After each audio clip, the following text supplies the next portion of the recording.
नमस्कार साथियों, भारत से जुड़ी इंटरनेशनल खबरों की सीरीज में आपका स्वागत है।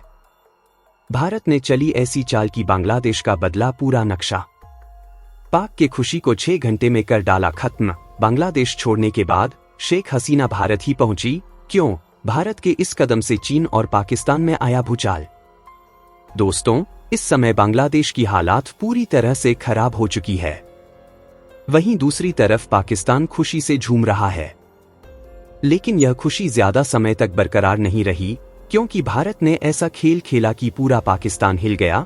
दोस्तों, भारत क्या कुछ कर सकता है, इसका अंदाजा आप इसी बात से लगा सकते हैं। यह फोटो तो आपको याद ही होगी। दरअसल यह फोटो तब की है जब अफगानिस्तान के ऊपर तालिबान ने कब्जा कर लिया था और अफगानिस्तान का तत्कालीन राष्ट्रपति अशरफ गनी देश छोड़कर भाग गया था।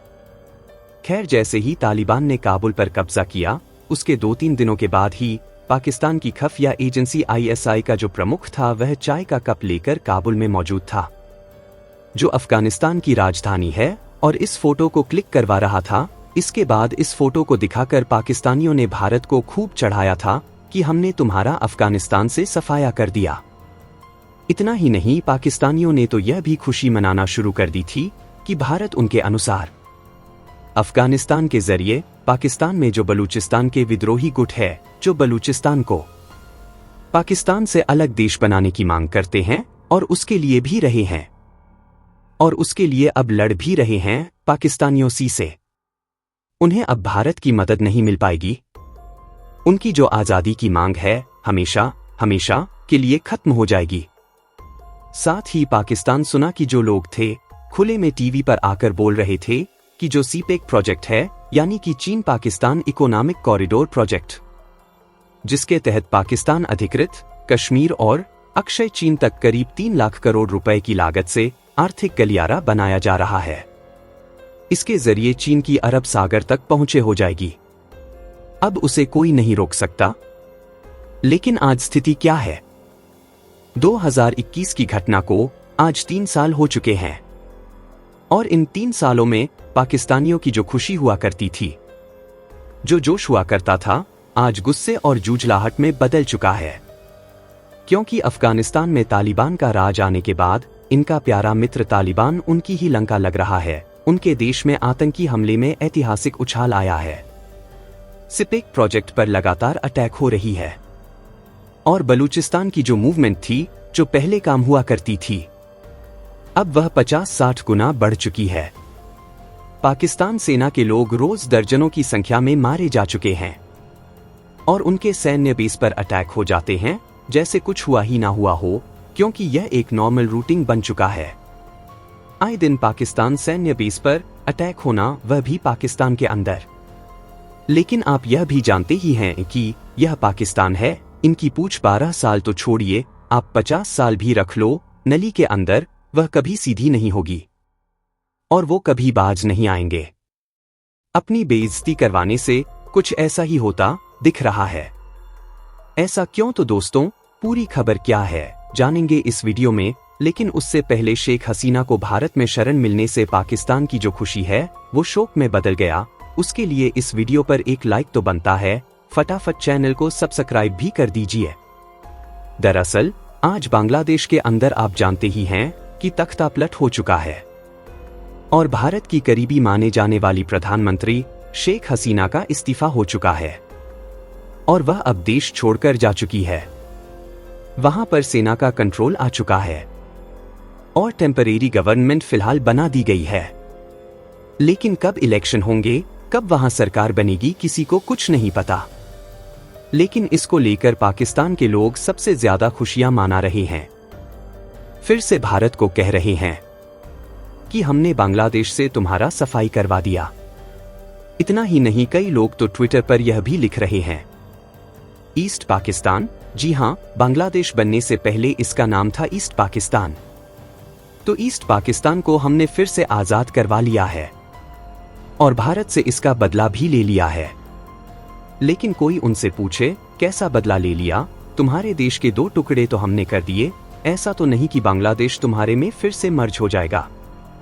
उल्टा तुम्हारे पाकिस्तान के टूटने के लाले पड़े हुए हैं, तुम उसे नहीं संभाल पा रहे। ऐसे में किस बात का कैसा बदला? इन्हें कुछ नहीं पता। इन्हें बस बांग्लादेश में एक छोटी सी खुशी दिख रही है।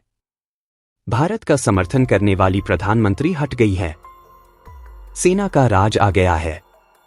अब ऐसा प्रधानमंत्री आएगा जो कि भारत विरोधी होगा और भारत के खिलाफ पाकिस्तान का साथ देगा। जबकि असलियत यह है कि जिस कारण से शेख हसीना को हटाना पड़ा, उसमें कहीं से भी भारत का समर्थन या विरोध नहीं था।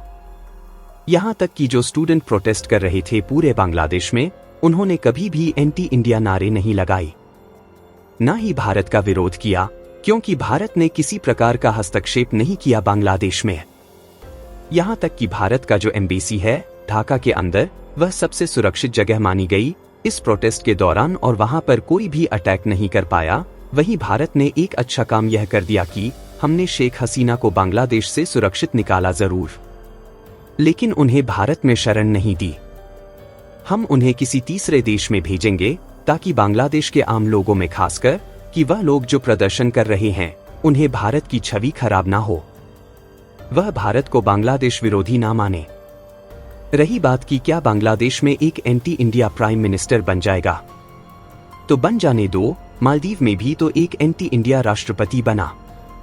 उसने 6 महीने तक भारत के खिलाफ खूब काम किया। 6 महीनों के बाद स्थिति यह रहा है, भारत की शरण में गिड़गिड़ा रहा है कि हमें पैसा दे दो, हमें व्यापार दे दो। हमारे देश में आकर रोड शो कर रहा है कि भारत हमारी आर्थिक तौर पर मदद करे। ऐसे में ही बांग्लादेश को भी आप देखना, अगर वहां पर एंटी इंडिया पीएम बन भी जाता है तो अंततः उसे भारत के चरणों में आना ही पड़ेगा, चाहे कुछ भी हो जाए। ऐसे में मुझे लगता है कि जो बांग्लादेश में हुआ है वह शॉर्ट टर्म में भारत के लिए चिंताजनक जरूर है, क्योंकि पलायन वगैरह हो सकता है वहां के लोगों का, लेकिन लॉन्ग टर्म में इससे भारत को कोई नुकसान होगा मुझे नहीं लगता, क्योंकि भारत की डिप्लोमेसी और भारत का नेटवर्क बांग्लादेश में अल्ट्रा स्ट्रांग है, बहुत ज्यादा मजबूत। शेख हसीना ने भारत को ही क्यों चुना? तो दोस्तों, आपको बता दे, पिछले कई सालों से भारत शेख हसीना का सपोर्टर रहा है। बांग्लादेश का बॉर्डर भारत के कई पूर्वोत्तर राज्यों से लगता है। इनमें से कई सारे राज्यों में उग्रवाद बहुत बड़ी चिंता का विषय है। ढाका के साथ में फ्रेंडली बिहेवियर इन मुद्दों को सॉल्व करने में काफी हद तक मददगार रहा है। मीडिया रिपोर्ट के मुताबिक अपने कार्यकाल के दौरान शेख हसीना ने बांग्लादेश में भारत विरोधी उग्रवादी संगठनों पर नकेलकाशी है। इसकी वजह से दिल्ली में उनकी काफी ढाक रही है। शेख हसीना भारत को ट्रिडेंट अधिकार भी दिए हैं। इसकी वजह से पूर्वोत्तर राज्यों में सामानों का ट्रांसपोर्टेशन आसान हो गया है। शेख हसीना ने साल 1996 के बाद से भारत के साथ में अच्छे संबंध बनाए रखे हैं। 2022 में भारत की यात्रा के दौरान उन्होंने बांग्लादेश के लोगों को याद दिलाया कि कैसे भारत ने अपनी सरकार, लोगों और सिक्योरिटी फोर्स के साथ मिलकर 1971 के स्वतंत्रता संग्राम के दौरान बांग्लादेश का समर्थन किया था। हालांकि अपोजिशन पार्टियों ने उनके भारत के साथ में अच्छे संबंधों की समय समय पर क्रिटिसाइज किया है। उनका कहना था कि भारत को बांग्लादेश के लोगों का समर्थन करना चाहिए, किसी एक पार्टी का समर्थन नहीं करना चाहिए।